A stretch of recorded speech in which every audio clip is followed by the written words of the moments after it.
भारत सेवाश्रम संघ का यह आश्रम की नींव 1928 में पड़ी, यानी अगले 4 वर्ष में यह आश्रम अपना शताब्दी महोत्सव मनाएगा। 100 वर्ष पूरा करने के उपलक्ष्य में कार्यक्रम आयोजित करेगा। 100 वर्ष की एक लंबी यात्रा, गौरवशाली यात्रा होती है। अपने आप को आकलन करने का, अपना मूल्यांकन करने का एक अवसर होता है।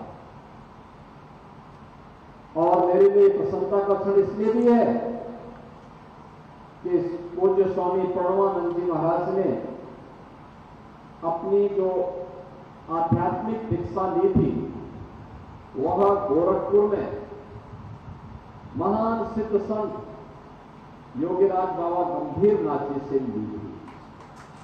1912-13 में उन्होंने मेमन सिंह फरीदपुर बंगाल, जो आज बांग्लादेश है, उस समय मात्र 6ठी-7वीं क्लास के छात्र थे और बाबा ने उन्हें दर्शन दिया था जब वह अपने स्कूल में पढ़ते थे और उनसे कहा कि गोरखपुर में आकर के अपनी दीक्षा ले लो। 6ठी क्लास का बालक कितना, बहुत आप ये नहीं मान सकते, और उस समय साधन भी नहीं थे, लेकिन अपने स्कूली गुरु के साथ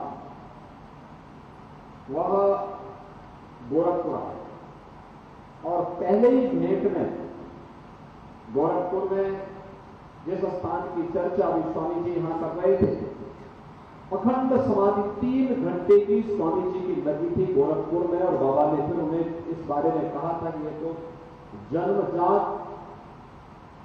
सिद्ध है, इनको प्रारंभ से ही सिद्धि प्राप्त हुई है, लेकिन एक औपचारिक प्रक्रिया का मैं यहां पे पालन करते हुए ये दीक्षा दे रहा हूं।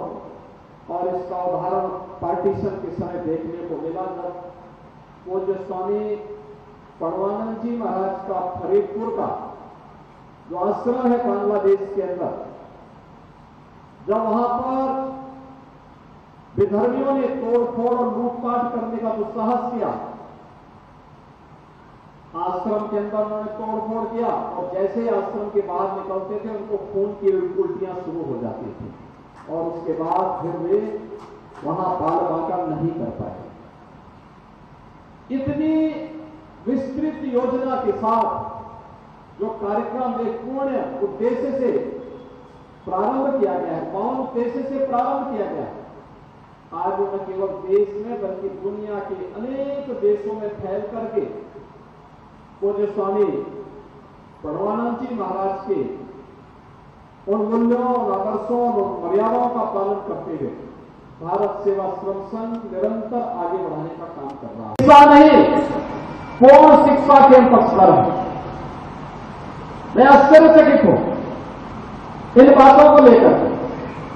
हर जाति, मत, संप्रदाय या मजहब से जुड़े हुए महापुरुषों ने लोक कल्याण के लिए अपने अपने अनुसार योगदान दिया होगा, उन सबका सम्मान होना चाहिए, उसमें कोई संदेह नहीं। सभी को सम्मान मिलना चाहिए।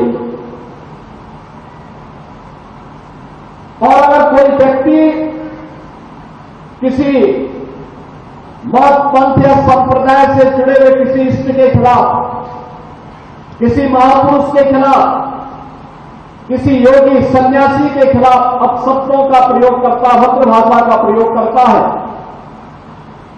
तो वह दंड का भागी बनता है। उसके खिलाफ कानूनन कार्रवाई होनी चाहिए, कार्रवाई होती है। लेकिन विरोध का मतलब ये नहीं होता है कि हम आगजनी करें, तोड़फोड़ करें, लूटपाट करें। यह कतई स्वीकार्य नहीं हो सकता, कतई स्वीकार्य नहीं हो सकता है। और इसीलिए मैं देखता हूं एक तबका अपने आप का जन्मसिद्ध अधिकार मान लेता है जब वह हिंदू धर्म के देवी देवताओं के खिलाफ अपमानजनक टिप्पणी करते हैं, हिंदुओं के मान बिंदुओं को अपमानित करते हैं, मूर्तियों को खंडित करते हैं, उसको अपना जन्मसिद्ध अधिकार समझते हैं, तो हिंदुओं की ओर से तो कोई प्रतिक्रिया नहीं होती। लेकिन अगर किसी अज्ञानी के द्वारा या किसी के द्वारा विद्वेष में कोई शब्द कहे जाते हैं तो उसको लेकर के जमीन आसमान एक करने का कुत्सित प्रयास होता है।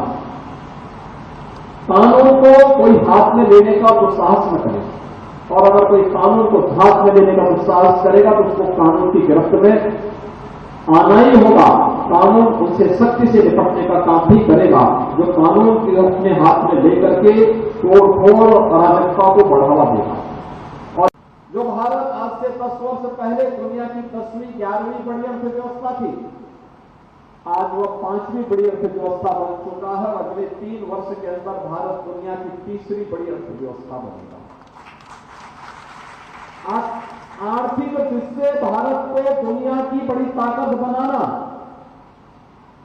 लेकिन आध्यात्मिक और सांस्कृतिक दृष्टि से जो समृद्ध विरासत हमारे पास है, इसका संरक्षण करने के लिए भी हम सबको मिलकर के कार्य करना होगा। हमारा हिंदू धर्म किसी का अहित नहीं चाहता। वह स्पष्ट कहता है, अहिंसा परमो धर्म, लेकिन ये भी जोड़ता है धर्म हिंसा तथैव च, यानी अहिंसा परम धर्म है। लेकिन अगर राष्ट्र की रक्षा करने के लिए, धर्म की रक्षा करने के लिए, निर्दोष लोगों को बचाने के लिए हिंसा करनी पड़े तो धर्म सम्मत मान्य है। और यह आह्वान भारत का शास्त्र करता है, और यही आह्वान स्वामी प्रणवानंद जी ने भारत सेवाश्रम संघ की स्थापना के समय कहा था, किया था कि अहिंसा परमो धर्म, जो हमारा पहला पक्ष है, जो पक्ष कहता है हम सेवा के कार्य के साथ जुड़े, दीन दुखियों की सेवा के लिए अपना जीवन समर्पित करिए। सैकड़ों की संख्या में आए हुए सन्यासी इसके उदाहरण हैं। लेकिन अगर राष्ट्र की एकता और अखंडता को कोई चुनौती देगा, हमारे राष्ट्र की सीमाओं का कोई अतिक्रमण करेगा, तो फिर राष्ट्र की सुरक्षा के लिए, राष्ट्र की संप्रभुता के लिए, धर्म की सुरक्षा के लिए, हम लोग देश की रक्षा करने के लिए फिर धर्म सम्मत उस हिंसा के पक्षधर्मी हैं जो भारत की जनता को सुरक्षा प्रदान कर सके, भारत के एक भारत श्रेष्ठ भारत के